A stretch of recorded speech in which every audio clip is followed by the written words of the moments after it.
Welcome back, guys. Kaykov Media Podcast. Again, Boris is MIA, traveling Europe. Now I think he's in Israel. At this point, I'm just going to take the studio. Listen, I had to his job. Boris, this is completely unacceptable. But I'm officially your stand-in, Boris. I love it. The Vice President, please introduce your friend and your guest. Yes, today is a very, very special podcast/show. Typically, we have a very, very different type of feel for when we have conversations. It's more business-oriented, maybe it's political. This is something that is so important and universal for so many people. And it's a real story of resilience. It's the journey of our beautiful Avital. Now, hello. It is a pleasure to meet you in person, finally. Hello? Listen, we're going to burden her later. We have so much burdening to do. All right?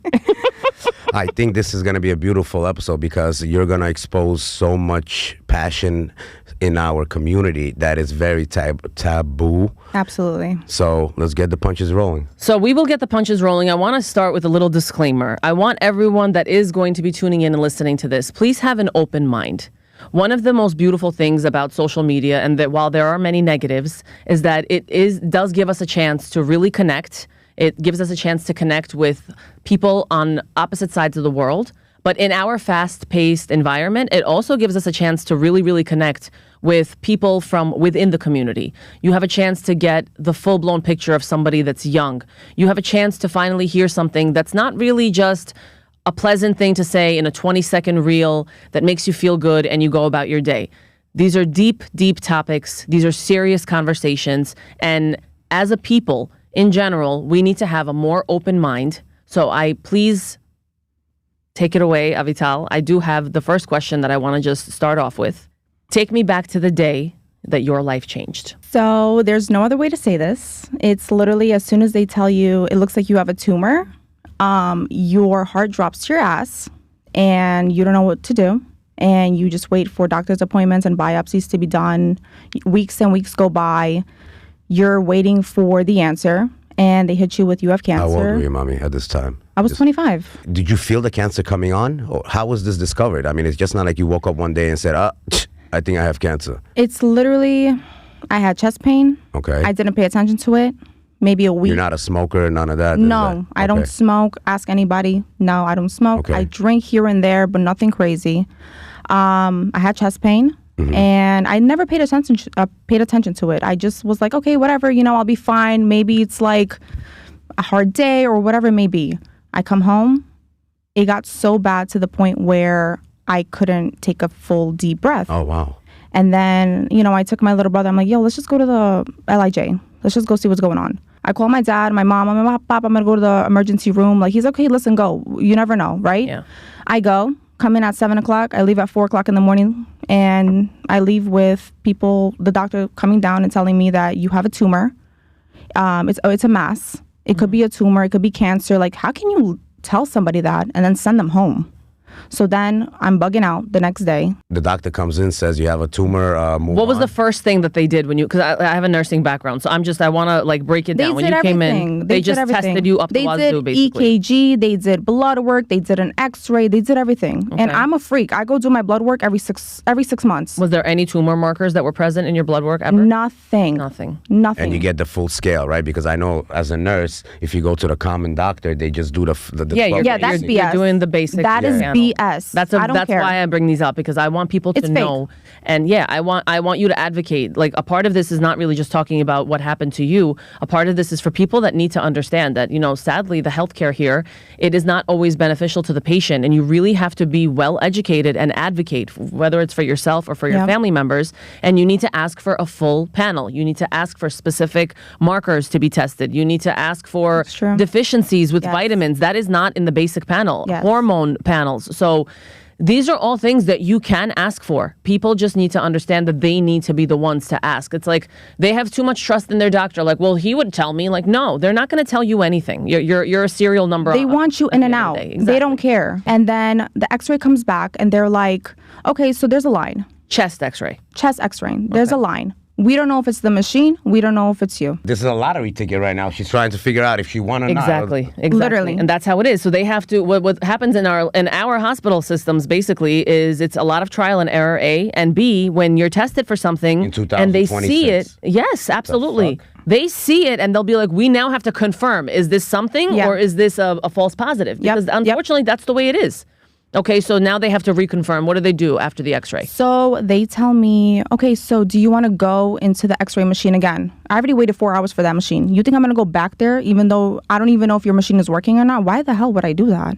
So then I end up, they're like, okay, so let's do a CT scan. Okay. Like an MRI or a CT scan, whatever it was. Scan, yeah. They put the contrast and I go in. Oh my God, first of all, it took 2 hours to get into that machine. Yeah. It took 3 hours to get results. 4 o'clock in the morning, the specialist comes down. That's when my heart drops. Yeah, literally. The specialist comes down with the coat, and I'm like, okay. Was it a different color coat or just white? No, it was a white man, Asian, but you coming just down. feel it, you know what I mean? You could feel it. It was just like in the movies. Yeah, it was the worst literally thing, like, can I talk in front of whoever was there? Yeah, just like that. And I'm like, yeah, you know what's going on? Like, can you guys take this thing off of me? Like, I want to go home. I've been walking around with the IV for like 6-7 hours there. And he's like, you need to sit down. And he tells me, so it looks like we found a mass. We don't know if it's cancerous. We don't know what it is. We don't know. We don't know. My heart dropped to my ass as soon as I heard the word tumor, because that's cancer. Yeah. You know? Yeah. And the next, I come home. It was such a silent walk from the hospital. It was the most silent walk out of the hospital. We go in the car. I come home at like 4 o'clock in the morning, and my parents came at like 10 o'clock that night. They were like, I'm like, Bob, just go home, Mom, go home. Like, there's nothing to do here. Like, you guys are just going to wait. I come home at 4 o'clock in the morning and With your brother? With my brother. And what was his reaction? I'm sorry to cut you off. There was no reaction. It was silent. Was he silent? Did he cry? Was he shocked? You cannot really say anything. It was I'm silent. curious, like, it what was his the most process was. quietest ride home. Crying. But he obviously understood the magnitude of it. Yeah, he drove home. I couldn't even drive. Of course. He's processing it. Yeah, he's 18, you know? Yeah. So I come home, and my mom and dad, they were like, no, it's Žravik. Like, you know, like a cyst. Yeah. Whatever. Like, you know, like, yeah, people have Žraviki everywhere. You don't want to believe that the worst of the worst. Like, it's such a heart-dropping moment for the person, too. But for a parent, it's like, it's ridiculous. Like, forget about the heart falls in the ass. It falls out of the ass. My parents, they told me everything. They were like, no, like,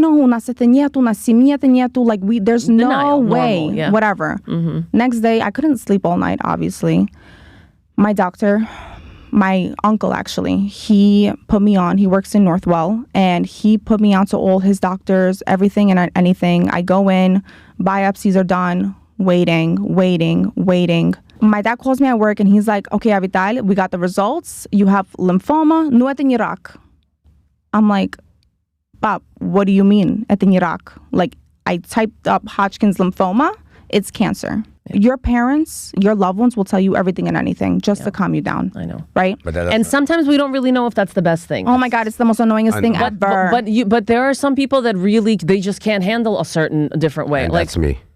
But there are some, like, listen, I know somebody, and not to ever sway off your topic, I know somebody that lost somebody in the community very, very young. You know, he passed away. They are hiding it from the grandmother for years now. Yeah. And it's crazy because they have one of the kids pretending to be him, like studying abroad, and she's upset, like, you don't come visit me. And at this point now, 2 years down the line, I look at it from the side. I'm like, this is a horror movie. You cannot do this. And it's painful for the family that decided this decision. It's painful for them most because they relive it every time. All she does is ask questions about him. How come I haven't seen a recent picture of him? What's going on? What are you not telling me? But her son, his understanding is, if I tell her this, she will drop dead. I'm not saying it from a judgment perspective. I'm saying it in a way of like, this is a reality that some people choose to do that because they don't feel like everybody can handle it. But I feel like it hurts people that need to know so they know what they're battling. There's people that need to know, like in your case, you know, like, don't hide it from me. Tell me what I'm facing. Like, I feel like you have that kind of persona.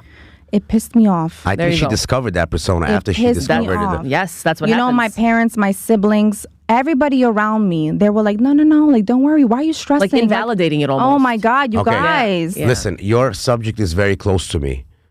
and we'll get into that detail. So as an outsider, say I was your brother or sister, whatever it is, and me, somebody trying to, and I want you to answer this very truthfully, because a lot of people, like the outsiders that are having family go through this, what would you suggest that those parents, those sisters and brothers to do when they see somebody in a case like yours? People talk about the cancer patient, but they don't talk about the people that their loved ones are suffering, right? When you look at your mom, your dad, your siblings, your loved ones, they're broken. Yeah. They are so broken, but they try their best to put on a smile and not keep you in a dark cloud. Did that make you more angrier because they try to create this fantasy? Only the fake people, I imagine, not the ones that are genuinely concerned about you her. want it to be raw, where it comes out I to, just listen, you got cancer, we got to deal with it, this, that. It was annoying. Because I was just like, just tell me, let's just keep it going. I don't care. And then we found out my family, they did everything and anything not to keep me in a dark cloud. And that is what I recommend anybody. If you have a loved one going through this, make sure the environment is not dull. Okay. But then also don't sit here and be like, oh, do you need anything? Like, oh, let me know if you need it. Like, nobody's going to call you. Nobody's going to call you and be like, I need this. So you felt that as them giving you pity instead of you kind of like trying to get you out of this like mood? The first couple months in my house, I was treated like I'm a queen. Okay. Nobody bothered me. Nobody called me. I had like desserts coming in. I had like food. Like, what do you guys need? Like, that was nice. But it didn't it's solve like, the problem. Don't treat me different. Yes. You know what I mean? But also, as it went on, my family kind of like adapted to the change that's coming to our family and our house, whatever. And we just got into a routine. My parents and my siblings and the loved ones around me, they never changed my environment, ever. As soon as like months went on, we all knew I had chemo. I had to get myself together. I still went to work. I still What do tried you do to just push for myself. a living? Right now, I work at a matrimonial firm. Divorce, family. That's what I do. Got it. So, I still tried to go to work.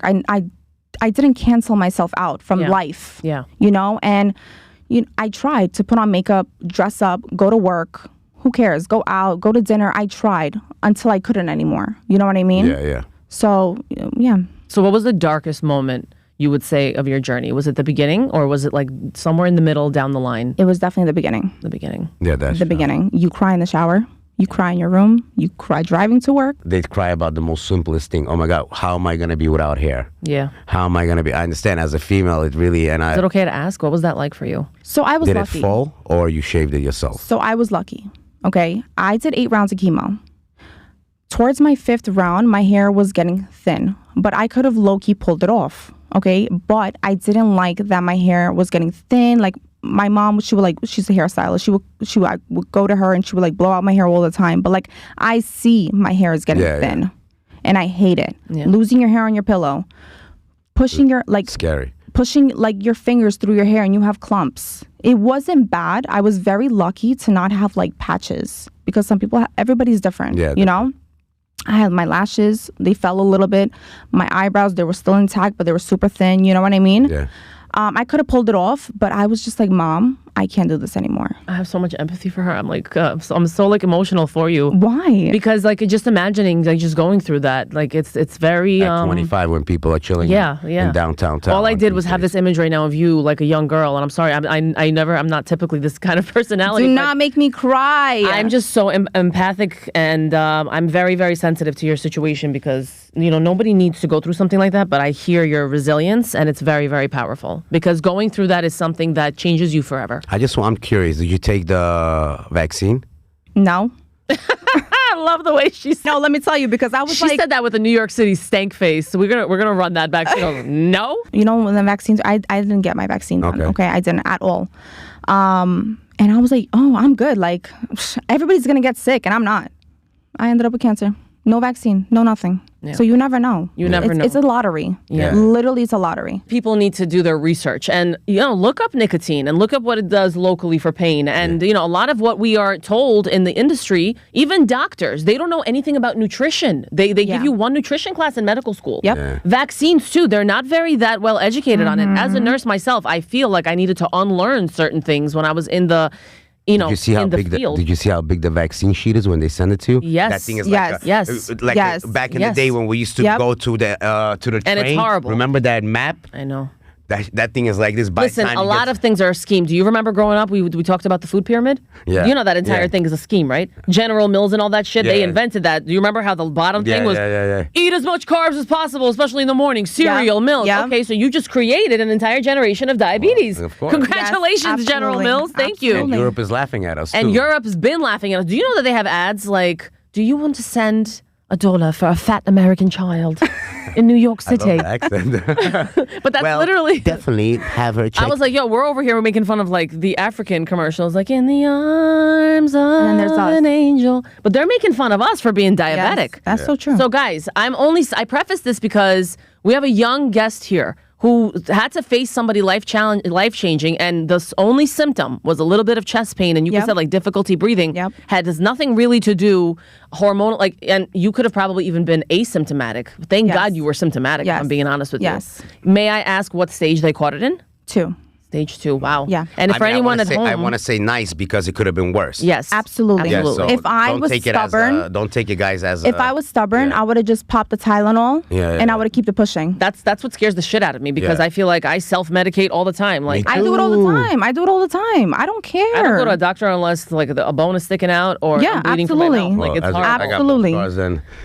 Listen, Yeah. but that's what it is. So stage 2, which for any viewers that want to understand, 4 is the last stage, complete metastasis. 3 is actually already the start of a dangerous game. That's Yep. when the 2 lymph is- nodes are already affected. That means it escaped the local area and Go now ahead, it's nurse. in the body. Yep. Stage 2 is still very manageable. Yes. Very That's manageable. a 50-50. Yes. But given your age, it looks like it was progressing very quickly because, Yes, you know, to think that it absolutely. was there early or whatever. So, okay, continue. So, I'm sorry, we're like going off topic. That's Please okay. give That's it all. okay. I love it. Because we're so interested. This is a very high spectrum of questioning Yeah, of regarding course. going towards a 25-year-old, which shouldn't even happen at your age. We're talking about... I never thought in a million years.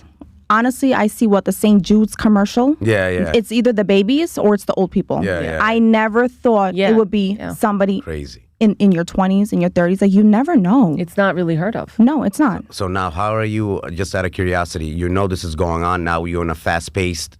So, yeah, shout now out you, to your uncle now you built a or routine, yes. So now, you know, What's I the stage of mind of transferring yourself now? Oh my You put God, everything my aside, mom, the my partying, dad. the love life, the friends, the cousins. you the put everything aside. So what Did are you tell doing any? now? Did you tell any friends? Like, did you have that support? So I had 2-3 people that I told, you know, these are like my day ones. Mm-hmm. But other than that, it was just them and my family, my mom, my dad, my siblings, you know, and then my uncle, obviously.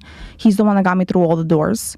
You know, phone calls were made, whatever it may be, from the biopsy that was done. And then I had to go get my eggs retrieved. I had to go put in a chemo port. I had to do so many things. so so they many things. advised you to go in for egg retrieval, correct? Absolutely. Because of the chemo. No, Yeah. because she's so young and The chemo well, literally eats you. Eats Yeah, you, yeah. It no. breaks you Yeah. inside. It's poison. So absolutely. the doctor was like, you know, I think you should, before we start chemo, get your eggs retrieved. And I'm like, why? You know, like, what's gonna happen? First of all, I didn't even know anything about egg retrieval. Like, yeah. nothing. It was like blank. You know Cancer they was have blank. banks. You know they have banks specifically for that because of, in your cases, My eggs are in Manhasset right now. in your Got it case, after. You're young, yeah. You're young, so you have a whole life ahead of you. yeah. The doctor basically told me, listen, you're not gonna get your period. You're not gonna do this. You're not gonna do that. Go get your eggs retrieved. Yes. How much? Just out of for people to know, it doesn't get covered by insurance. No, Tell them how much this whole situation is gonna- $40,000. And there's no time period, right? I think they It's literally as you go, you're paying. So, but I'm sorry, and I don't remember. If I do remember, they told me that there's a possibility of the egg staying for such a long time that might not be fertile because of the frozen. viable, yeah. Yeah. So did they? There's risks. I'm sure Did they they warn you explained about it to that? you, They like broke it down viability. to you. Yes. This doesn't mean that it might. Again, I'm guarantee. Some eggs could take, some eggs Yes, don't. yes. So when I you got, might be paying to air. Yeah, 100%. But listen, I was just so like, I just wanted you're to. vulnerable. I wanted to start chemo. You're just doing what you're. I was so blank, honestly, like, my doctor said I wouldn't never get my period, and I know this is TMI. I got it all the months. Yeah. Okay. So there's something going on. My body's pushing it, whatever. It's fighting it. I'm like, okay, fine.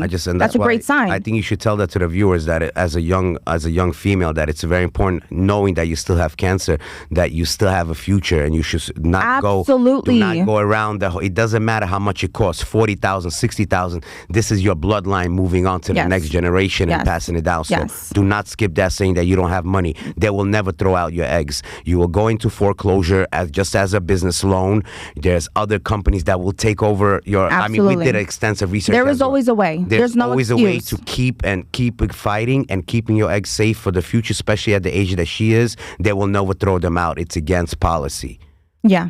So go ahead. Absolutely. Just wanted to let them know. So I started my egg retrieval. I had to pay for the medicine. It literally came to my house every day, because every day you go in for blood work. Literally the first 3 weeks of my life was getting myself checked and getting my blood work done, because they want to see my hormones. They want to see if my eggs, I'm like shotting up with some shots every day. Yeah. 25 years old, and I'm just like needling myself every night, and I'm just like, oh my God, when are these eggs going to be ready? Because they have to be ready. Yeah, they have to. So it took like less than 2 weeks. They put me in, they retrieved my eggs, they took out 25 eggs, and I have 23 in my freezer. That's beautiful. So that was that. That was a whole other thing. That was the most stressful thing in my life. Like, that was the worst part.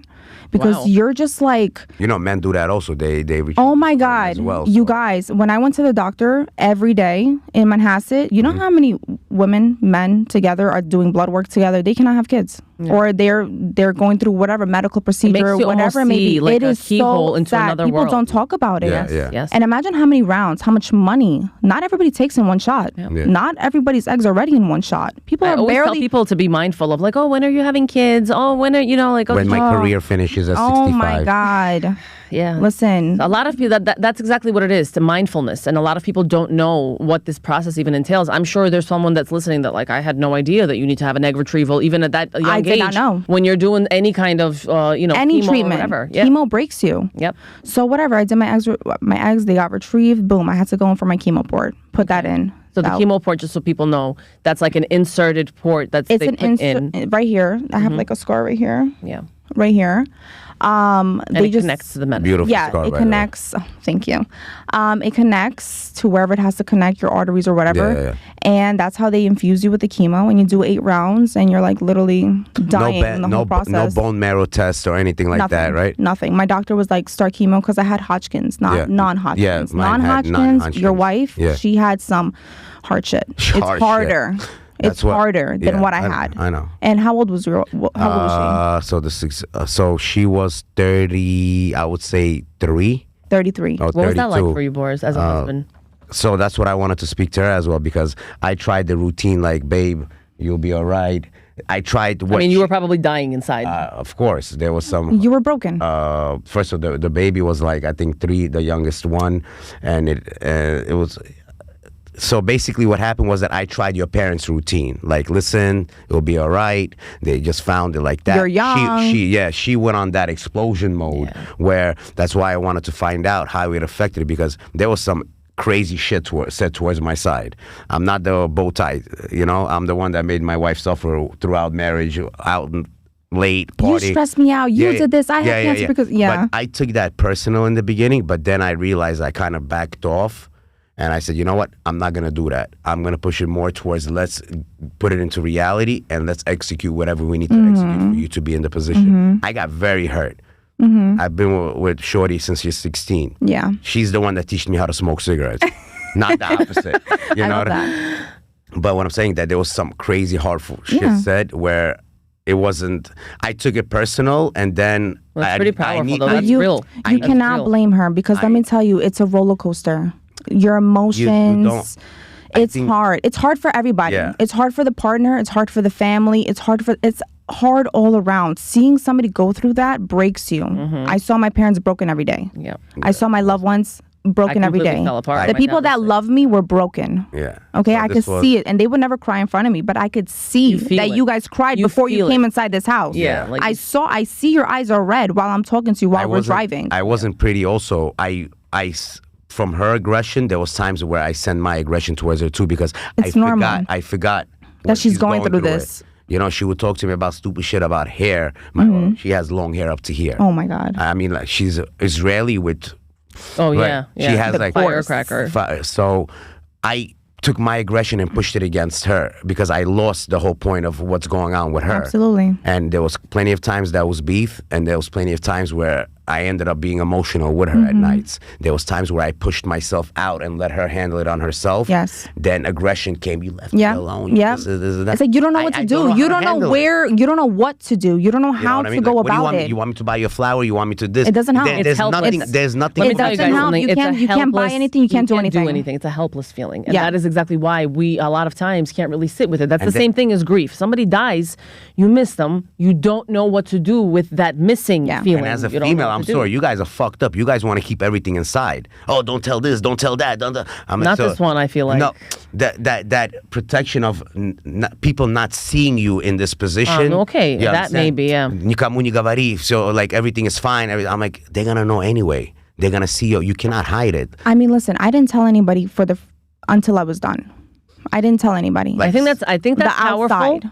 I think that's powerful. However, you come off very, very strong. And I feel like a lot of this was discovered only with this. I don't know what your personality was like before today. I was always like this, but my balls became bigger.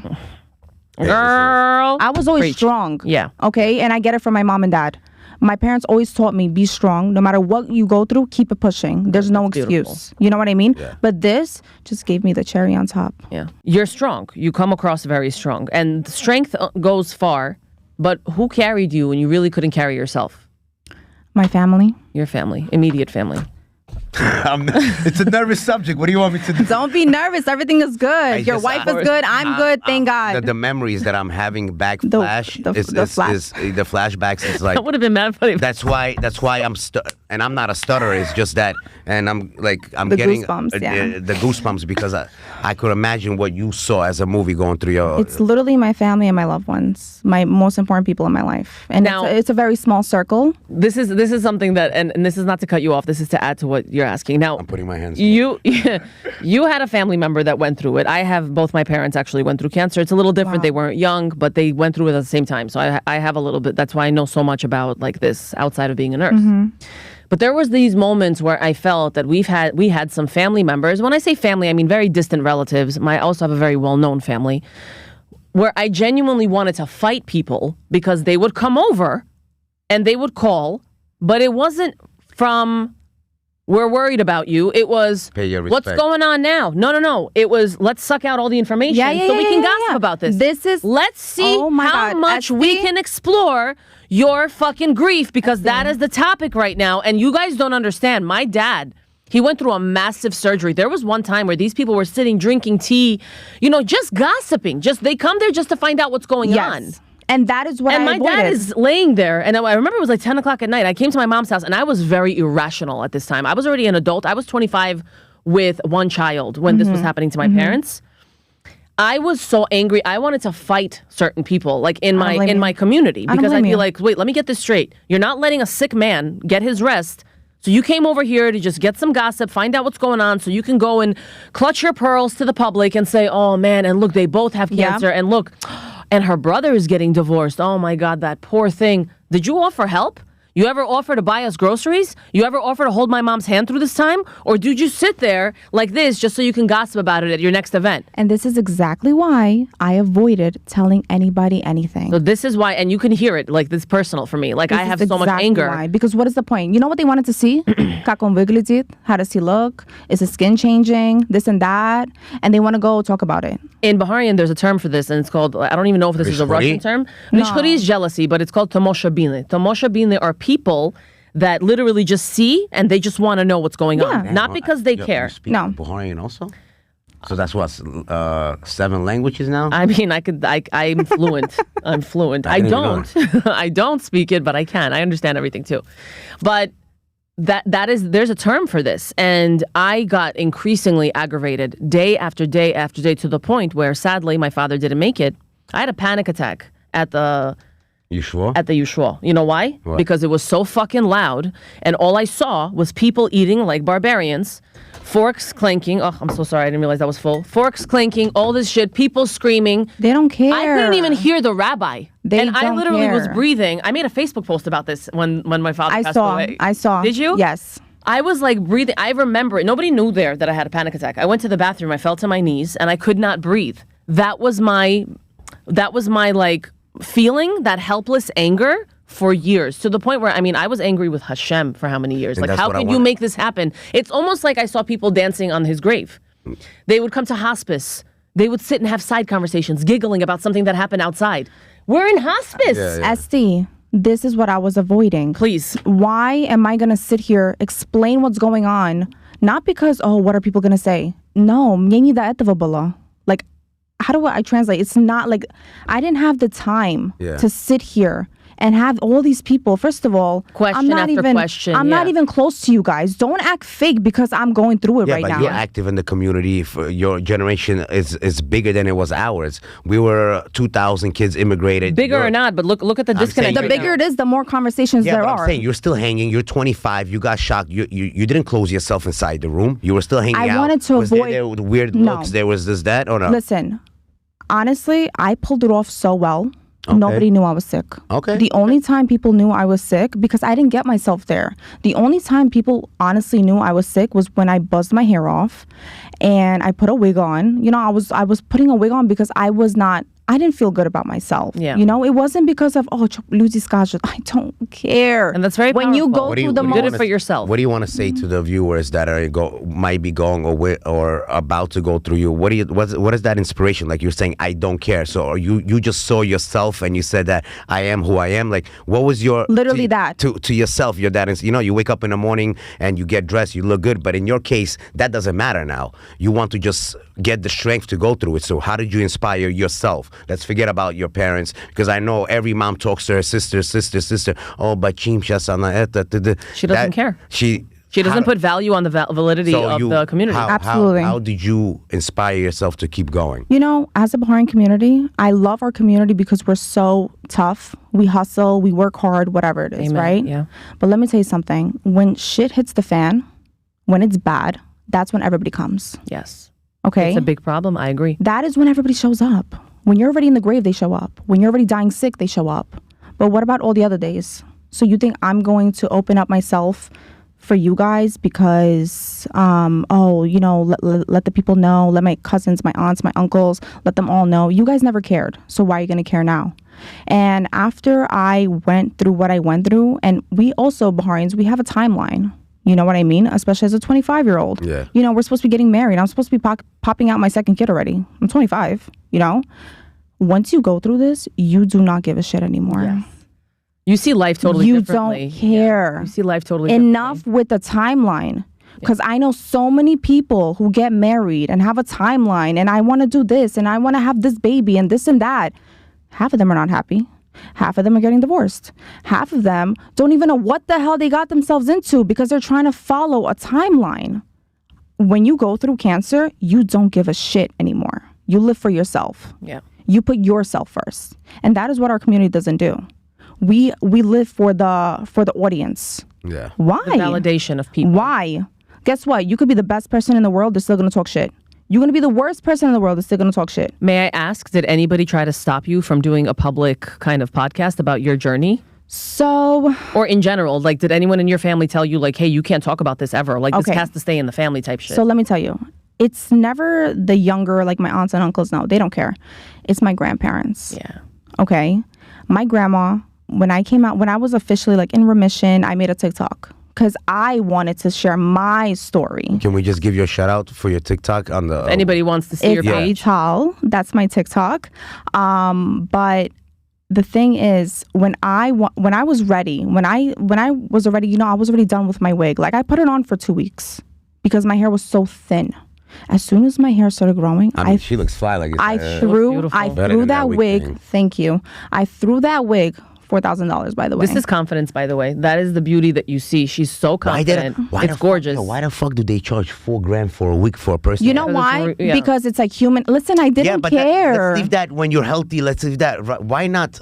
And I think that'll be a cool thing to start. Maybe some type of foundation that you might start and lead. Absolutely. Where the girls that are, first of all, she probably spend on all the co-pays. Now you want her to pay $4,000. Why not maybe have a leasing option where they will let you borrow the wig until you're ready to give it back or something like that? Why bang you up 4 G's because on the front? Maybe it was because it was anywhere my from fault. fucking India. You ever seen that documentary where they were? Yes. You saw that shit? It was my fault. 7 years ago. They let these girls grow out. They pay $7 for this much hair. They import Boris that gets shit. excited. But the thing, no, you're 100% true. 100%. Listen, you're right. You're right. It's expensive. It's no joke. I buzzed my hair, my mom already told me, Avital, you're not going to wear a wig. I know my daughter. Yeah. First of all, I give it out to all the religious women out there who are wearing wigs in this heat. You guys, I give it out to you. It's a big mitzvah, and they do it. Yes. They do it willingly. Yeah. Yes, I give it out to them. If it's $4,000, you have 12. Yo, this is a house to rob now. $4,000 is nothing. So you're talking about. That's nothing. That's minimal. That's minimal. You don't even know. Oh, hold on. The starting price is only $4,000. How high? For human hair. Are you kidding? Starting. I know girls in our community that have this as a business. They make bank.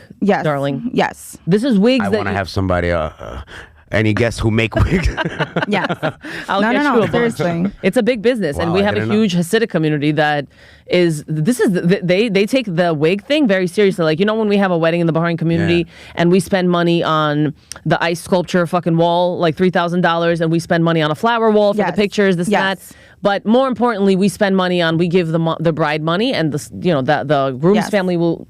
Vice versa. They give each other money, and they usually get like a nice gift, a jewelry set, this and that. One of the biggest gifts that you can give, meaning like for the Ashkenazi community and the Orthodox, sometimes the mom does this for her own daughter, but this is like an investment that's absolutely necessary. You must get a couple of weeks for yourself that are absolutely gorgeous, top of the line, premium quality. Yeah. I've seen like really big vloggers on Instagram talk about like, so this one is like more, this is my $18,000 wig. It's ridiculous. Yeah.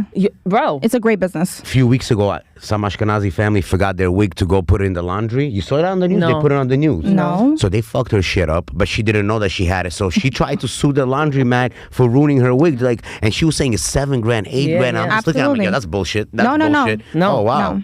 It's also like, depending what kind of hair it is, it could be virgin hair, never colored. What is that? Hold on. Virgin hair is hair that's never been colored. Oh, okay. Yeah. I'm sorry. So we were talking about something really, really, really powerful. And it's you were saying like to the community, first of all, the confidence is beautiful. You now are in this space of, I went through this, I'm a fucking queen, I can take on anything. Absolutely. But you were talking about the community and how people only show up when it's already too late. Always.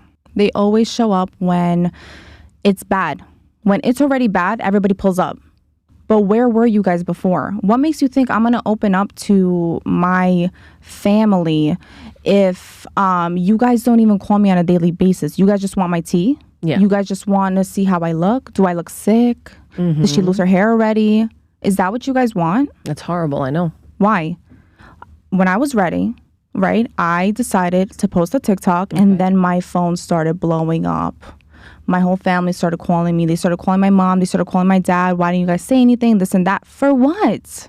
You guys are not going to do anything for me. Why did you keep this from us? You see how the phone calls roll in when they feel like they were kept from something? They were betrayed. They wouldn't. They feel them betrayed. That's what I'm saying. Our whole community does this. You guys don't You guys What would you do? Yeah. Okay, what my loved ones did for me, my mom, my dad, my siblings, whatever they did for me, it was more than enough. I did not need you guys. Yeah. Because that's how I lived my life for 25 years. But it's also because you understand the intention is not because they care. It's not because honest. they want to It's gossip. bullshit. Yeah, they want to gossip. It's bullshit. It's terrible.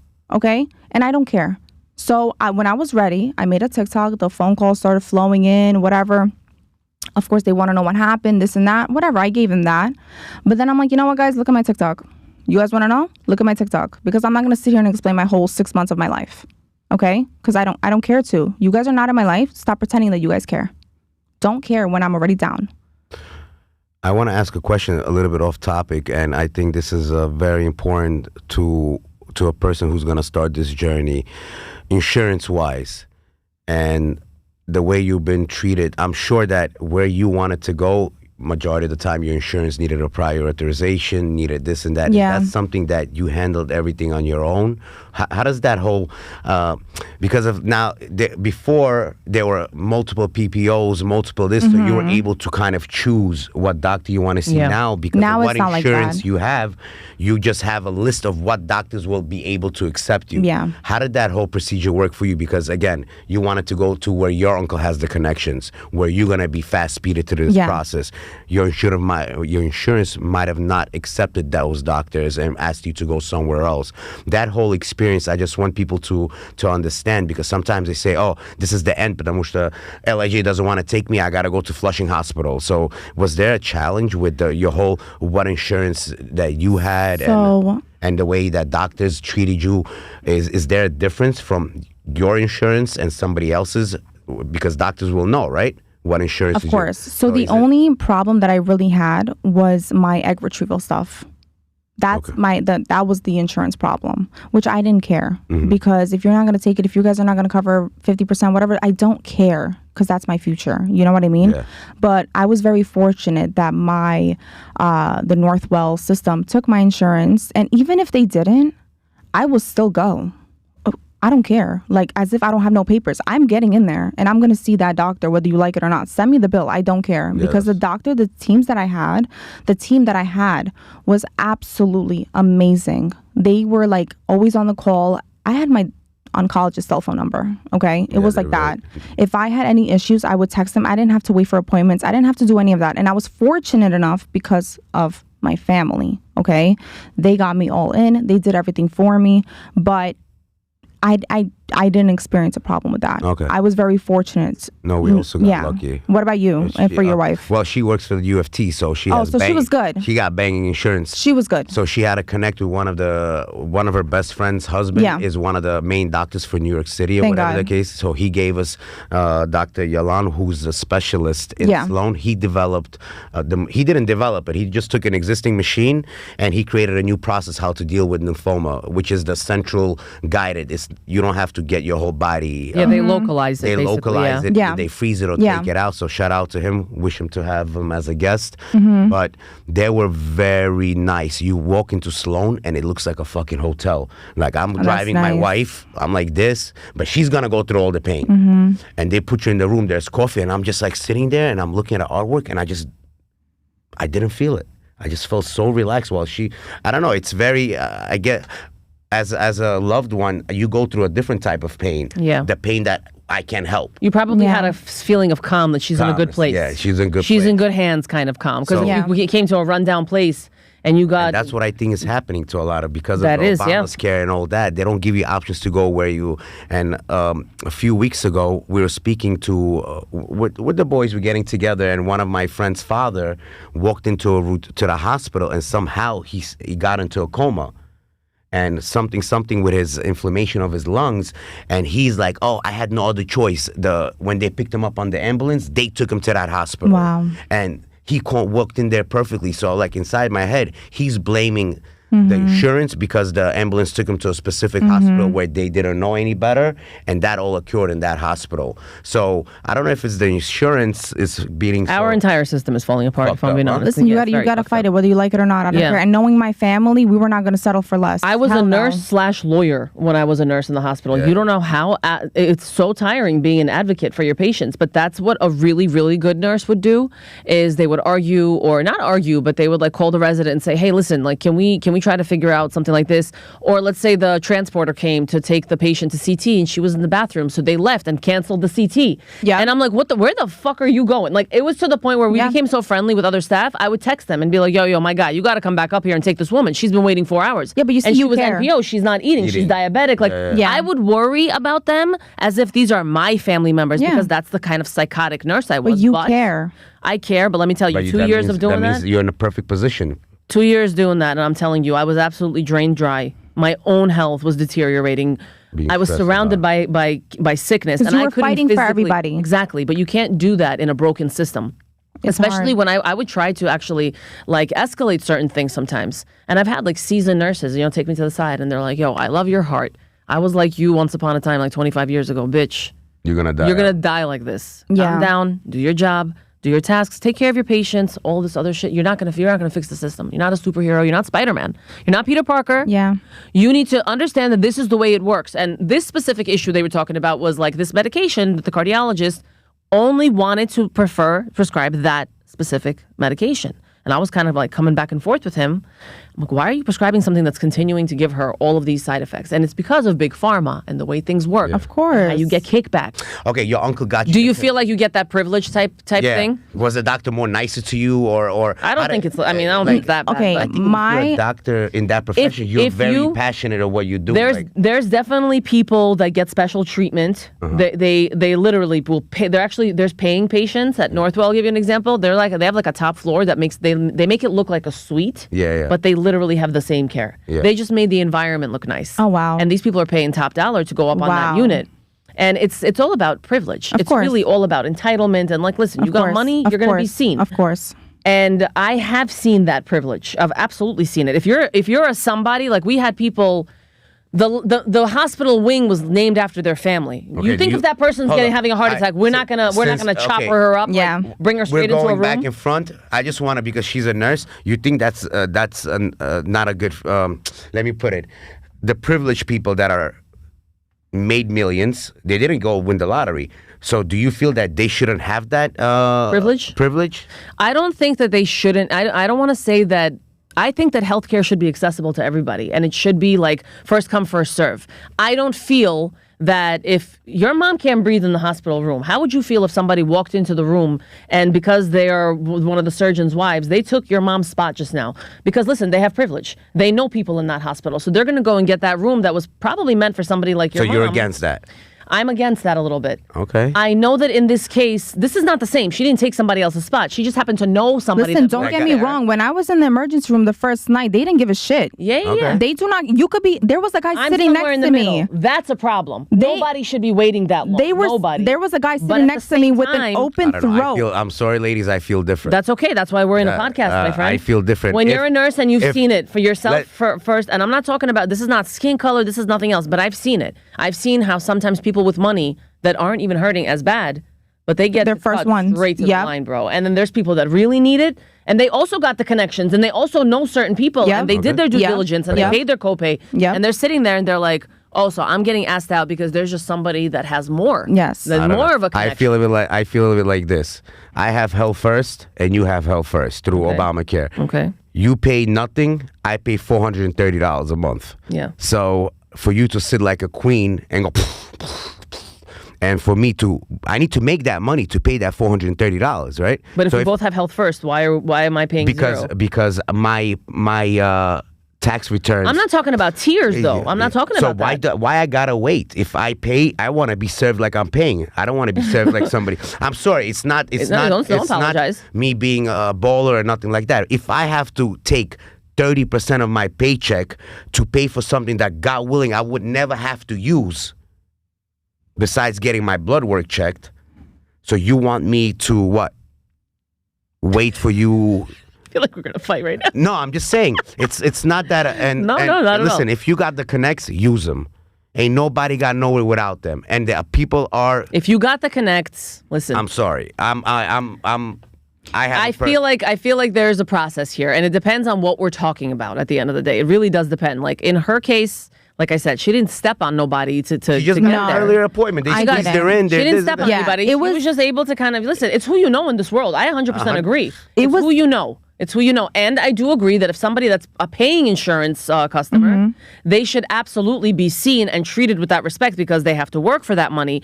And I would have a problem with that if a migrant, if an illegal is taking the spot, but I pay for insurance, absolutely, I have a problem with that because I paid into the system. You didn't. I paid into the system. What I'm talking about more is the privilege of this notion of like, we're going to send you up into a nicer environment. The care is the same. The care is the same. It gives these people the illusion of like, because they have money, because they're very rich, that like they want to feel more like it's a luxury experience. I think that part of it is a little ridiculous. That's really what I was talking about. That's just pushing it. That's already too much. If you're treating this like, and the reason why I said that is because you have room up there for people that are really sick that need it.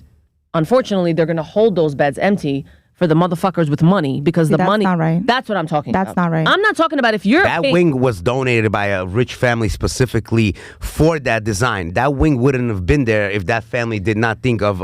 I don't agree. I think that wing shouldn't be there in the first place. Why not? I think it's that stupid. space would have been nothing there without it. No, there would have been an additional floor regular beds. For regular beds. Yeah, for regular But you need people. funding for that. That family funded that. They have that extra. The hospital had that extra money to add that additional floor. I can fight you in 15 minutes Okay. if you want outside. I'm just Let's saying. go back to Avital. Okay. Listen, we're gonna agree to disagree. There is a limit to an extent of what I believe should be. There are privileges that I feel like some people earned those privileges. Absolutely, you paying into the system. If you're a top dog at your job, you deserve the best health care. At the end of the day, I believe that there are tiers. There are tiers and class systems that they exist, whether you think they don't or not. There is a class system. But we got off a little bit off topic, but it's important. It's important to have this conversation. I just don't feel that tier should be punished or judged. Not punished. Because they're paying, they're working harder, that, and there's somebody that lives in they're not always projects, and they want to be treated like they're millionaires. I'm sorry. That no, but okay, right, whatever. Young Avital before the diagnosis, what would you tell her? You are now a person that survived this. You have a totally different experience. I personally believe that, and as I could see it in your eyes. Like this sazrela almost. Like this shit gives you so much wisdom. People don't realize it. Yes. So you are now much older than your years mentally because spiritually you went through something very powerful. This is an imunah experience too. Yes. And it will either bring you into the pits of hell or it will make you rise up like a phoenix from the ashes. You are obviously a glowing phoenix. You are gorgeous.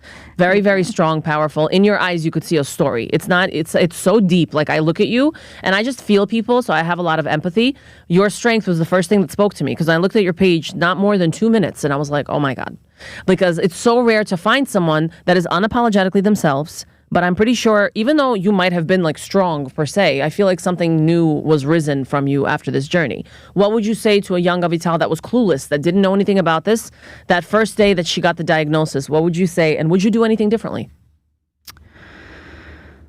To be honest with you, I would have never done anything different because everything that I did, everything that I went through, everything happened for a reason. Okay. And, before my cancer and everything, I always had like this timeline that we all are trying to reach. Yeah. You know what I'm trying to say? It's a ridiculous Listen, timeline. I'm You gotta 25. get married. Yeah, I understand. People are already getting married. They have TikTok, kids. no. Like, come on. Like, okay, I get it. But when you go through something like this, all of that It seems like doesn't nonsense. matter. Yeah. Because I know so many people that follow the timeline, get married, have kids, they all, whatever it is, right? But they don't look at the big picture. Like their life just flies and they don't look at what they did. They don't look at how they did it. They just jump into anything. After going through this, I don't care. What does that mean? I don't care. I have my own timeline. Okay. I have my own But timeline. you want to be a mother. You want to fall in love. Of course. You want What all she's that. saying is she's not letting people bully and pressure her into doing something Absolutely because not. of her age. But as a female, you don't urge for that? I mean, like... I urge for it, It's but like, you I need to understand, I'm not going to live for someone's expectations. Yes, that's After what what you you go through, if you go through cancer, your wife, she was lucky. Thank God she had kids. She had a great husband. She had all that. She went through it. She transformed. Like your page, she's eating healthier. She's going to the Absolutely. gym. You have to. It's a mental, it's a physical, it's an everything change. I don't care anymore about, oh my God, you have to reach the expectations. You have to do this. You have to do that. Yes, I want it. Okay, so what's your expectations now? Right now, it's falling with somebody who truly loves you and truly cares for you and knows everything about you. Okay. Because a lot of us fall into things and it's all fake. Yeah. It's all fake. Everything is covered. Our Baharian community covers everything. And then whenever... Not wrong. Look at the drug epidemic. We spoke about our this briefly. community covers everything. Yeah. And also, we don't have time to enjoy anything. You find a man, shinikhori. You have an engagement, kada svadba. You have the wedding, kada дети. when are you enjoying life? Yeah. Your life just flies That's what she before means your by eyes. timeline. Like, unfortunately, sometimes people will sit there and judge you based off of that timeline. Like, if they meet you at 27 and you're still single, immediately it's like, oh, don't, like, you know, we got to get you married. Don't worry. You didn't dry up yet. Why? You didn't dry up yet. Why and I are you not understand. married? I know the intention is good, and I get that. I'm telling you this from a perspective, you know, I can play devil's advocate a little bit here too. For me personally, I got married because I wanted to escape the prison that was in my house. Okay. I have brothers. They didn't let me live a little bit, you know what I mean? I was one of those. I was like a patsanka. I wanted to be, you know, I just wanted to explore. I was too smart for my own good in some situations. Yes. So my brothers were very protective of me, and I love them to death for it because they genuinely succeeded in protecting me. They made sure that they explained things to me and built up my confidence, et cetera, including my parents. What I didn't realize, it was a prison transfer. Nobody fucking told me that. I didn't give in no prison transfer paperwork. Why? Because people don't know what they fall into. Hold on a second. Zima, you know what I'm talking about, my guy, all right? I'm 16 years happily married now, 3 kids, because we both genuinely fought for our marriage. We you know, like, ups and downs. The only reason I bring this up is because I got married for the wrong reasons. I really did. We didn't even know each other. I got married, like, we met. He was very persistent. Obviously, we liked each other, but I got married within 8 months of meeting him. Like, we literally met, had dates, like month 5, engaged. He was very, very persistent. He just, like, you know, like I said, prison transfer. But when I got married, and when there were expectations of me to have a child, to do all of these things, my first kid, I love him to death, but I feel like we were almost kids together in the beginning a little bit. I think it happens to everybody. Yes, absolutely. I'm not saying anything bad. I'm just playing devil's advocate because I felt that way. Like, I was scaring the shit out of my parents on a daily basis. When I was 20 years old, I was like, guys, I'm going to end up being a CEO of a company. You know I'm not going to get married. You know I'm not, this shit ain't for me. And my mom would be like, she'd like clutch her pearls and like she'd just like lose breath. And then she'd be like, why are you saying that kind of stuff to me? Like, what do you mean? What are you talking about? And then one day I came home and I was like, oh, guys, yeah, fell in love, get married.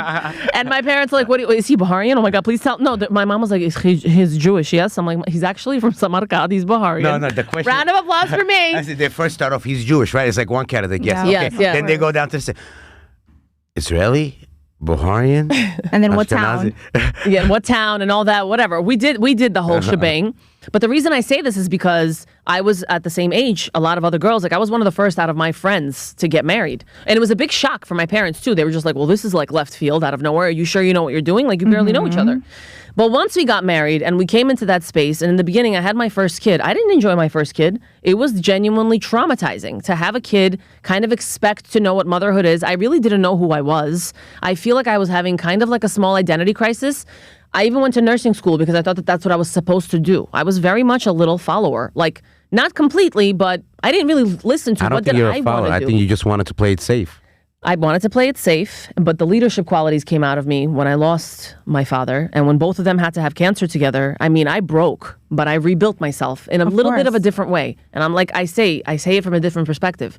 I was a daddy's girl. My dad's loss was very significant for me specifically because I truly feel like I was kind of blind to anything related to grief until that happened to me specifically. Of course.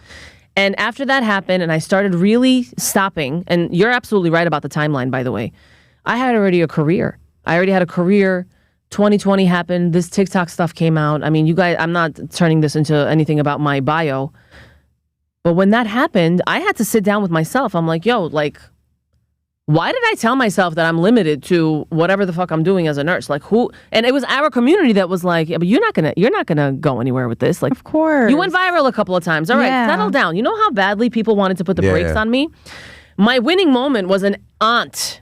And I know that bitch listening because she's quite obsessed, quite frankly. But I too have toxic family members. And I have an aunt that went out of her way to call me after I did an appearance at Fox. It was like my first really big primetime appearance.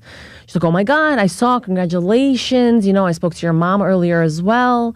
And I just want to let you know, don't get too excited. You're not going to go anywhere with this. Oh, that's fucked up. She was really... I thought you were going to compliment somebody. No. I thought she was going to be like, wow, you came a long way. Nah, you don't understand. She's a nurse herself, and she was in her 40s. This conversation happened a few years ago.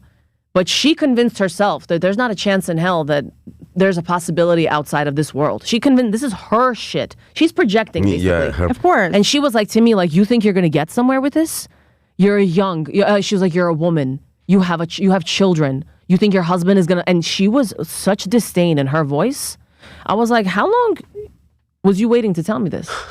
You've been. It all came out in one. I literally, because I'm such a I see it exactly for what it is. Yeah. I was like, how fucking Can long? I call that a shuri now? Hell yes. Absolutely. I told her that too. I mean, the way I read her, I'm not like the confrontational. Like I try not to be like this, but I was so petty. I mean, if you go low, I can go so much lower. Absolutely, why not? I destroyed her from limb to limb for 45 minutes straight. She was listening. She sat there and listened to the abuse, to the verbal abuse. I forbid her from ever speaking to my mother again. I told her, you are a vile person. I am going to end this here. This is ending with my lineage because your mom had beef with my grandma, I started telling her. You're jealous of my mom. Your kids are jealous of me, and you felt you needed to go out of your way to call me and tell me that I ain't gonna be shit. Guess what, bitch? This ends with me. Your children or your children's children are never to ever have anything to do with my children. And I ended that shit. And the only reason I didn't do it sooner, because obviously there was animosity before this. She was always the type of bitch, say something extra. But she opened the door that you were waiting to be open. Oh my God, how I was waiting for this door. But you know what, my mom, she was always trembling that I would do this one day. Because she was always like, oh my God, like. She knew her daughter. She knows how I am, but out of respect, because of the way we were raised. Out of respect to my mom, I ate that shit. Every time this woman said something nasty to me, I ate it, and I ate it. And our Baharians have this phrase, and this is very important. This is all related to what we're talking about. It's called Ruy Khotir. Do you know what that means? No. For the sake of, I know. For the sake, it's good. It's because I want older people to listen to this. For the sake of the familial connection and reputation, that's basically what this means. You have to sometimes eat the shit, and that is true. Like for the sake of your marriage, sometimes your mother-in-law says some stupid shit. For the sake of the marriage, of course I could be like, "What, bitch? What the fuck did you say? Okay. What did your mom just say?" I'm not gonna do that. I'm gonna literally be like, all right. In my mind, I'm going to say, okay, it's not that serious. In the beginning, when you first get married, it's a big deal. Yeah. You're young. You're not used to somebody dropping, something. And it's everybody goes through it. Everybody's a mom. Everybody got a son that they think is fucking perfect. And everybody has a daughter that thinks that they can do no wrong. Everybody has this. It's obviously your child. You're going to feel some type of way. So wait, Mom, you were lying to me all this shit? Yes, she was. She like, we have so much narcissism in our community. Some of you. Like, oh, my son is fabulous. Look at him in that prison cell. Isn't he fantastic? But he does have 20. Yeah, I mean, it's under my name. It's under my name. It's under my name, bitch. You might. Yeah. My husband straight up said to me this morning, "Can you try not to like go crazy on the confrontation shit today?" And I'm like, "Yeah, we're not even talking about that today. Today is about." We always get in there. Let me switch out now. Hold on, before the switch out, what was I talking about? The ADD kicked in early. You were talking about the beef you had with your aunt? Yes. The door was open? Why did I mention that? And she opened your doors. She opened my door, and now, yes, I did, and I was talking about Ruy Khotir for a reason, okay? Sometimes, guys, yes, there's a time that you need to put your head down. It's an older person, respect. I understand. I was raised very, very diligently around this topic because I have a very well-known family. Yeah. I was always raised to tiptoe. I was always raised to don't speak so loud. She's not a Kalaska. But listen, you don't have to be a Kalaska to have etiquette. You don't have to you could dress beautifully and be reserved and all that. Let's this is going towards a different way. So I want to ask you this question because your faith before the cancer and your faith now, where was that stage of how close you thought you were to God and how close you are to God? And was there a stage in your life where you really questioned and said, what the fuck, and this and that? Absolutely. Before this, I would always light the Shabbat candles. Okay. I would always do that. We always have Shabbat in the house. Of course. Like, we keep all the holidays, everything like that. But, when this hit me, I was very disappointed. Yes. I was like... angry almost. What did I do? Like, I haven't even seen anything yet. I'm only 25. Like, what's going on? And it made me closer to God. It made me question, like, I had a lot of questions at the beginning. And, when I came home and my dad called me from work, I came home right away. And I literally told my dad, like, I have cancer. Why? Like, why? Mm-hmm. And I absolutely, throughout this process, I feel closer to God. Because I was praying every night. I was, trying to do above and beyond as much as I could because, I was physically still not strong. Weak. I was very weak. But I still tried to do everything. And this experience did bring me closer to God. It did. So there was never resentment towards him. In the beginning. It was like I was disappointed in the beginning because why? What were the questions towards him? Just out of curiosity. Why am I getting cancer? Why is my life going on hold? Why am I getting my eggs retrieved? Why am I doing this? Why am I doing it? Like, why? What the hell did I do to get me here? Of course, I was very disappointed. I was disappointed in myself and I was disappointed in God. Because what did I do? I was always the type of person that was like, everybody comes to me. I was always like that fun person. I was always like everything through my family. Everything comes through me. It's like I was the root, you know? Yeah. And it's like, what the hell happened? What did I do wrong? Why am I getting, what is that word? Punished. Why am I getting punished? Maybe it was an eye-opener. Maybe I needed this, and that's how I see it. Everything happens for a reason. So maybe it's not a punishment. Maybe it's an eye-opener. Like maybe it's a lesson. Sometimes I feel like we really go through shit in life to become this phoenix. Like I feel like I don't remember the kind of person I was before my dad got sick. Yeah, and then after my whole your life dad stopped, exactly. And I don't remember a time even before that. I know that I miss him. I remember the good memories. But me as a person, I was very weak. Holy shit! When I think back of how I used to handle certain situations, how quick and easy it was to cry. Speaking up for something was just not something I would typically do. Like I'm literally the type of person that would tell other people like, yo, you're not afraid to post that on the internet. Like this kind of thing lasts forever. Mm-hmm. Who was I then and who I am now would not have happened if I did not have this entire experience. That's true. So what are you doing now that extra for God blessing you with let's say with the second your second round of life? Your second chance. What are you doing for Hashem? What are you doing beyond what you've done before? Is there some type of, you know how they say that, on te das немножко, ty daš mu немножко, like some people will. Do you still pray? Every night. There you go. Every night. Wash hands Opening in the morning. that conversation with Hashem is probably one of the hardest things people do. And if you can keep Sometimes it going. you forget. Yes. Sometimes you forget God. Yeah. You know? And this did bring me closer to God. And I appreciate it. And everything that he gave me, everything I went through, everything that happened, I don't resent him ever. Okay. You know? I don't. Because everything happens for a reason. That's how I see it. And sometimes you need to go down to fly up. 100%. That's it. You know, sometimes we steer away from God, right? For very different reasons. Many different people will steer away for different reasons. And I had a big problem with prayer. I felt like it was so corny. It felt disingenuous to me. Like when I was going through that emotional block with Hashem, and I went to the shul on 188, and my friend Diana, they kind of pushed me like, oh, you should come. I have a Tehillim class. Like, and I was like, yo, this is not my thing. She told me about it for such a long time. I'm like, it's not my thing. Whatever. I finally went. I went, you know, whatever. I came in there kind of like a scared cat because it's been a while.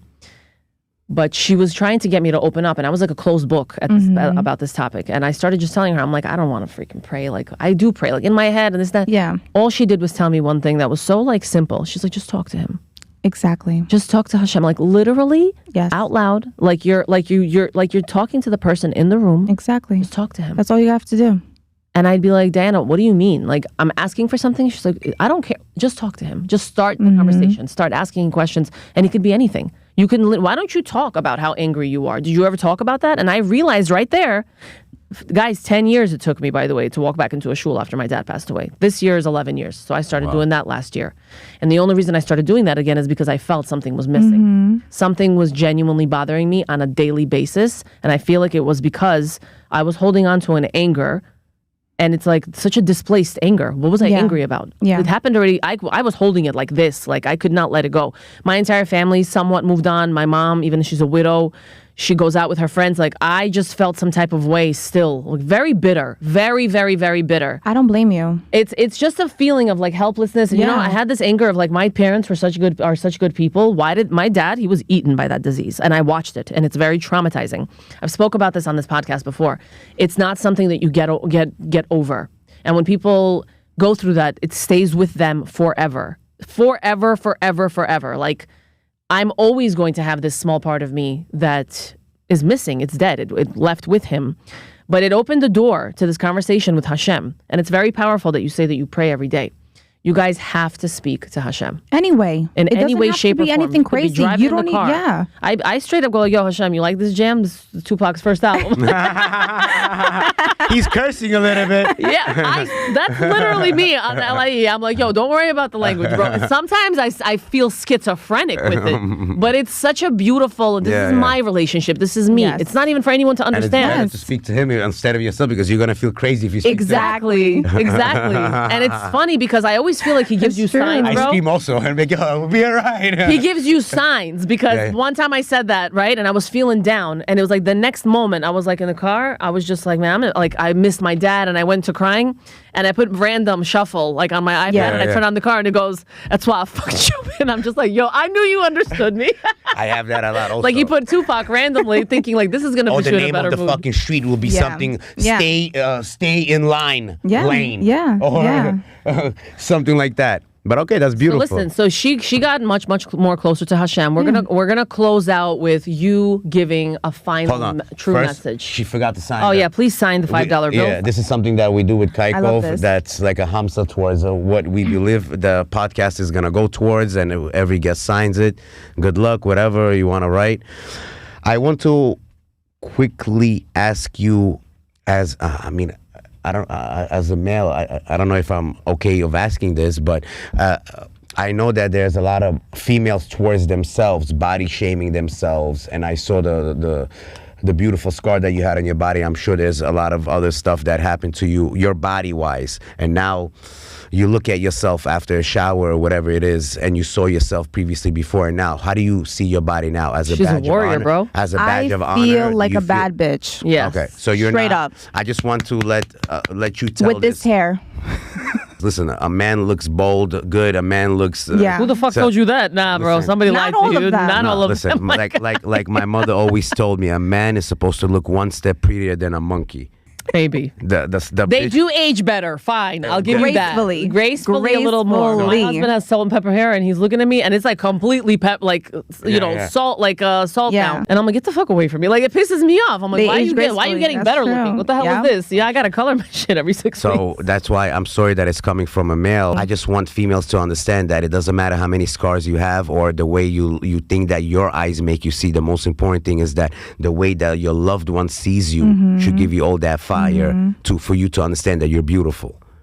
You understand? So I want to understand, was that something that you needed from somebody else, or do you feel... like, did you have to come to terms with it, or did you feel like it immediately? Because I feel like there was some vulnerable this did not happen overnight. Right away, overnight. Don't get me wrong. I felt like crap. I looked like crap. My mom told me, like, after I'm done with this, like, after I was completely in remission, she's like, you look yellow. I'm like, really? Like, I did not notice it. My under eyes were dark. Yeah, and inside your it wasn't that bad though. Okay. But my skin, my under eyes, like I did look sick, I would cover it with makeup. Like I wouldn't let it get to me. Okay, that's beautiful. What it is. And that's what. And then when I cut my hair, I did put a wig on. I did because I was not okay with how I looked. I looked sad coming out of the shower. Like, I had a scar here. I had a freaking bump with my port. Like, of course, it was horrible. Now you look at that. Now I look at it and I'm like, you know what? It's just a scar. I mean, she survived. And it's a reminder of who I am and who I became. And I got here for a reason and I feel good. I feel fine. Our bodies, plus I'm young. Okay, that's the thing. We're young. We will fight everything. We will be okay. And we will recover. We will grow our hair. I'm giving you like 3 fast questions because I know she wants to finish. Another question. I don't want to get too deep. I know that there was a loved one that really cared for you. We're not going to get into that. Do you see the person who was the closest to you differently because he went through it with you? Is there more emotion and love towards that person, or is it stayed the same? You understand what I'm trying to ask? Like, I know that way more love. My wife looks at me different, even though I ran away a little bit from that situation because I did. Still, you're a writer. You held it down. Way more love. Okay. Yeah. Way more. Listen, when you go through this, it goes deeper. And you have the same people that stood by you since day one to now, there's no going back. Yep. That's it. This is it. That's a ride or die. Absolutely. Yep. What's the plan of action? I'm only 25. I'm going to finish my legal career. I want to become an attorney. Okay. I want to open my firm. Okay. I want to make money. I want to have a big family. I want to have my kids, my husband, I want you everything. to re-say that entire thing and not wanna, I will. Manifestation is everything. Exactly. I will finish school. I will open my firm. I will do my investments here and there. I will have a family. I will have my kids. I'll have my husband. I'll have everything. Amen. What about your TikTok? You're showing people. Hey, listen, raising awareness. You don't even know this might explode into something else. So is that something that you're doing because of passion, or you see something that you're really gonna there's certain things that foundations don't get started over a day, or plans or is this something that you're gonna continue fighting for because you want to be that leader in our community, or is this something that you're trying to get out of your system because of what you went through? Both. Okay. Both. And I also want to come out. I'm coming out with something. I'm not going to say anything right now, but it's going to have to do with donating to my cause and to my cancer and to everything. I just want to advocate for people. Okay. This is okay. Foundations Having in the cancer future is okay. Everything will be okay. Okay, this is not the end game. And I just want to show that to people. And it's scary and it's lonely and it's hard, but you will be okay. And you cannot let the fear consume you. Exactly. And the person that you're going to become after this, you're going to be so proud of that person. And everybody around that person will be proud of them as well. Are you okay? I mean, obviously you will be okay because this podcast, once it gets approved, will come out. They look for younger women like you for different areas, especially in our community, in the Jewish community. I don't want to put it to speak about this. Of course. Which way? And you said your TikTok very lowly, so I want you to say it very slowly, because I think rabbinites and other influencers that went through you or didn't and want to be, for you to say something regarding that. Is it okay for them to contact? And if it is, let's say your TikTok slowly and handle, yeah. My handle it's Avital. That's my TikTok. You guys could reach out to me if they want to go through you. I'm willing to help everybody. Beautiful. You know, a lot of people are suffering in silence. A lot of people are. It's not worth it. It's really not worth suffering in silence. Why? When you see somebody your same age and she's so open about it. You know how many people DM me? You know how many Jewish girls DM me that had cancer? No one knew, and we walked past them. Yeah. The men. Crazy. You Nobody never knows. know what someone's You know why? Because everything is covered. So why? We have another thing where I ask, when Boris, my co-host, in the end of every session, we ask, what book would you recommend somebody to read? It doesn't have to be business-wise, everything. What was the last book that you read? That you felt that people should look into? I forgot the title, but it's about overcoming. I forgot the title of the freaking book, but I read it through chemo. And it was basically a girl that literally overcame exactly not my cancer, the specific kind, but how this brought her closer to God, closer to her family, closer to her partner, and appreciate what she has now and appreciate just all the little things. Appreciate it, because you don't know, tomorrow's not promised, you know. And I forgot the title, but I definitely, oh my God, I know I have it. While she's thinking about it, cancer doesn't hit only Jewish people, Christians, or Muslims. It's everybody. This is everybody. So whoever wants her help or just to speak to her, she's really open-minded yes, to it. I will help you. Reach out to me, call me, text think about me, the name email of the me. I Esther, on my phone. I know that me and Esther are still reading, and it just got released on the 25th, if I'm not mistaken. The Heritage. Yes. The Heritage. Yes. So I actually ordered it on Amazon. I also ordered it. I did. Shout out to Jekka. This is her release week, by the way. Yes, so pre-order week is over. Very proud of her. I'm waiting for the book because Esther took all the copies and only left me the Russian one.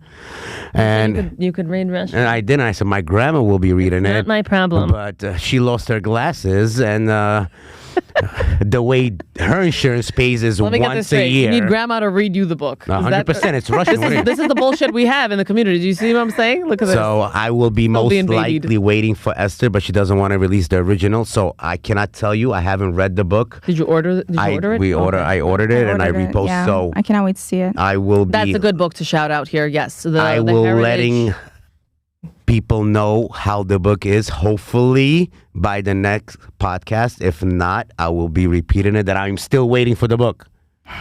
Anything you want to say? No, that's it. Thank you guys so much for having me. You want to shut it down? I'll shut it down.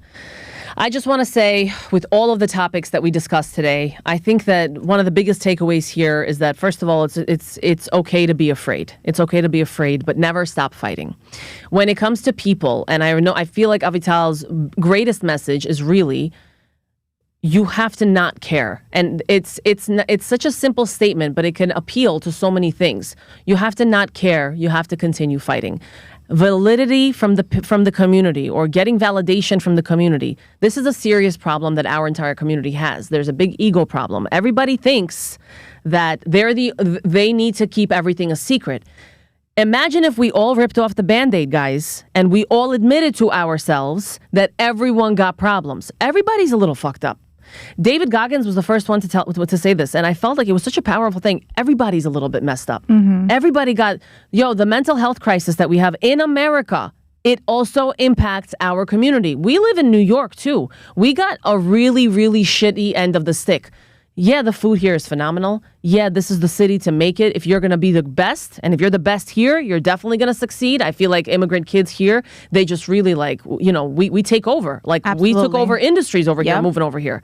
But everybody pretends like they don't got problems. Everybody pretends like anxiety and depression isn't a thing. Everybody's hiding all of their battle wounds, sickness. How are you going to get married? We can't marry you off if somebody finds out that you have some kind of disorder. You're not going to get married. Your sister won't get married. If people find out you're a drug addict, your sister won't get married. So we have to hide this shit. And I'm not talking about judging or shaming people. I'm talking about what I personally went through in this community when I tried to help people, is that people were so ashamed. This is real. You can ask rabbis in this community. They will confirm this. Boris, people were so ashamed that if they lost a loved one, they cremated them and lied to the community. We can't do cremation. Yeah. No, we're not allowed. They lied and said, he's studying abroad. Everything's fantastic, because they had 3 kids down the pipeline that still needed to get married. Why can't we normalize reality? And I understand it. I want people to know, and I'm sorry that we're getting into a subtopic when we're supposed to close, but people need to understand this is becoming a very, very serious problem. Yes. You put a Band-Aid on it too much, that person will die. You cannot withhold support from the community because you're afraid what people might think. I saw a stupid post on BTP the other day on Facebook where it said, my youngest daughter really wants to get married. They're ready to get married. My oldest one is not yet ready. What will people say if I allow the younger one to get married? What the fuck are you guys doing? If this message comes to anybody that really needs to hear it, please forward it to that person. Stop living your life for the opinion of others. Start giving your children what they deserve. You are breaking your child's mazal. You making your child feel ashamed for having a drug problem, or feel ashamed for having anxiety and depression, or feel ashamed for having cancer. Yeah. You're afraid what people might think. And the reason why this is happening is because we have so many nasty people in this community. What did we talk about in the beginning? People that just want to gossip. People that just want to put you down and kick you when you're down. We can argue both sides here.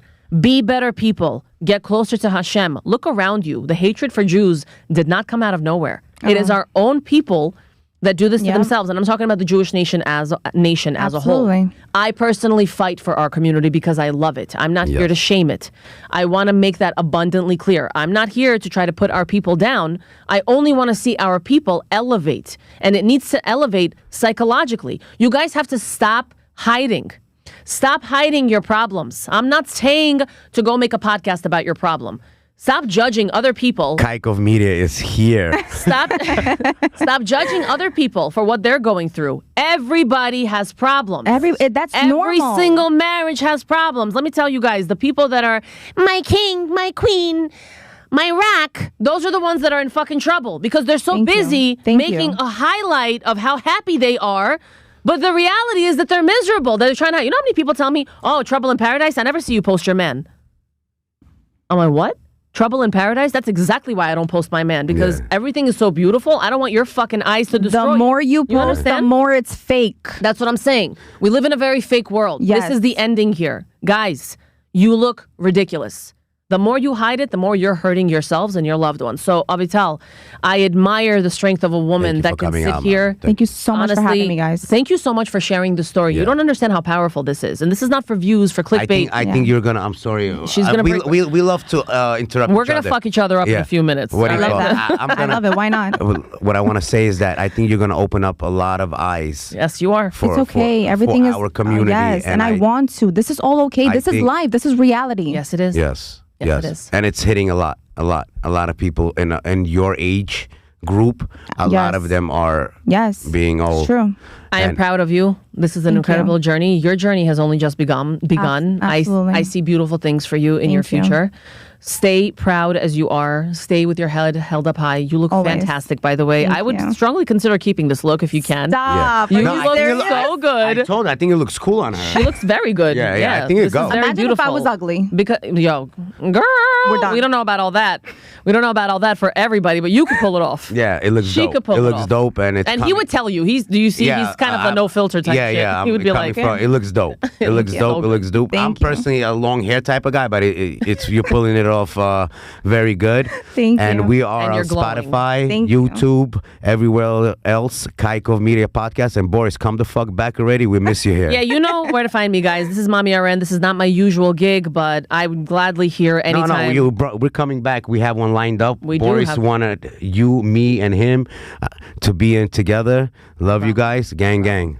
Avital, thank you again for joining us. Thank you so much for having me, guys. I really appreciate you guys. Thank you. We're done.